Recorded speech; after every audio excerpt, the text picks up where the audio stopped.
Okay, so we'll select that hardware. The next page that you're taken to initially is what's called the device management page, and that has two windows.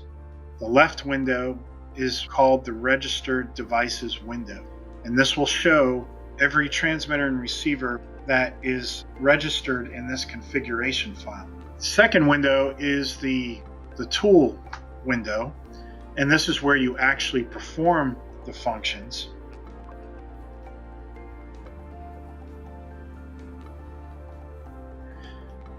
So we have two ways to register devices. One is the automatic scanning, and the other is manual adding.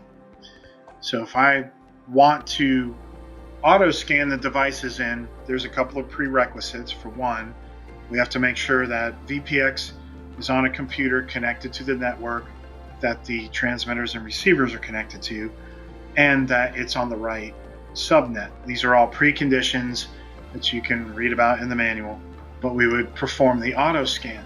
And so there may be multiple LAN ports on the computer. VPX will provide you a list of ports to select from. In our case, I am connected through my Ethernet 4 port, and I would go ahead and hit scan, and it will begin the process of going out onto the network and looking for all the devices that are out there.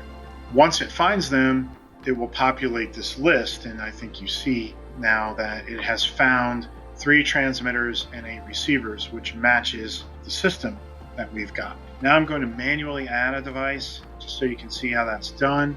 I'm going to create 4th transmitter, I'll call that source 4, and add that.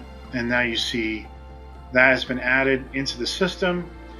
It will never say anything but scanning because it doesn't exist, right? So I'll go ahead and I'll add a 9th display, and you see that appear here.